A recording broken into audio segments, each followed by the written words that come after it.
Daniel chapter 3 is a story that illustrates the restoration of God's kingdom through crisis.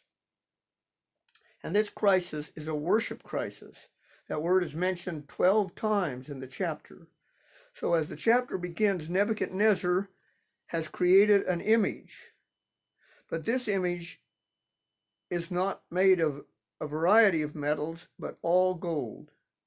So he has taken the illustration that God gave him in his dream in chapter 2 and changed it to illustrate that his kingdom will be forever. This is a denial of the revelation that God gave him through Daniel in chapter 2.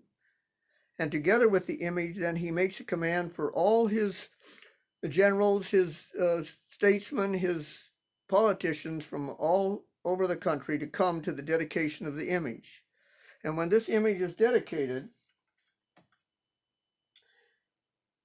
he legislates that everyone should bow down and worship. Not only that, he has music to entice people to bow down and worship, and also he has a decree of punishment for those who don't. When he makes this legislation with the music and with the threat is to be cast into a fiery furnace. But later on, he's going to heat the fiery furnace 7 times more. So this is probably not a death decree, but rather a punishment that makes you want to get out of the furnace because it's awfully warm and come back and obey the king's command.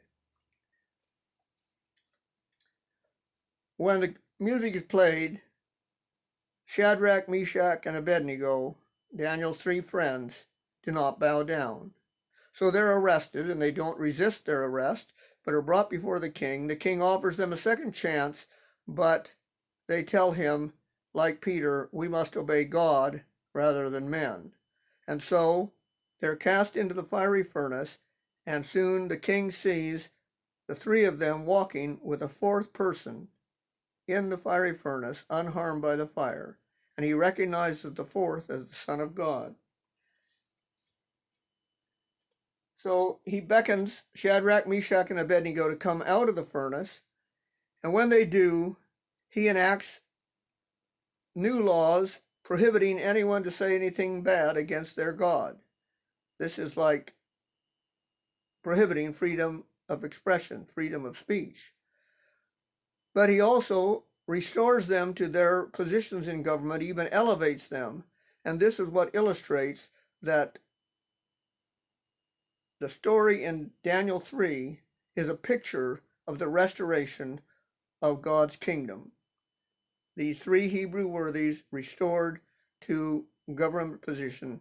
And this restoration takes place through crisis, a worship crisis. And in the book of Revelation, chapter 13, verses 11 through 18 tell of a similar crisis just before the second coming of Christ. A nation will rise up at the time when the papacy declines in 1798, and that nation will have principles of civil and religious liberty. But later on, it will speak as a dragon, and it will enact laws concerning worship with punishment and with signs and wonders to entice people to obey these laws. That decree also ends in a death decree for those who do not cooperate. But God, just as he rescued Shadrach, Meshach, and Abednego through the crisis of fire retrial, so God will rescue his people in our day who stand true to God's word and believe the revelation that God has made. We could give conclusions for the chapter that the restoration of God's kingdom is pictured by the 3 Hebrews in Daniel 3. And a second conclusion, restoration of God's kingdom comes only through a worship crisis and divine intervention, and that will be the same in our day. And for the third conclusion, Daniel 3 pictures a last day's decree to worship the beast in his image with threat of penalty as given in Revelation 13.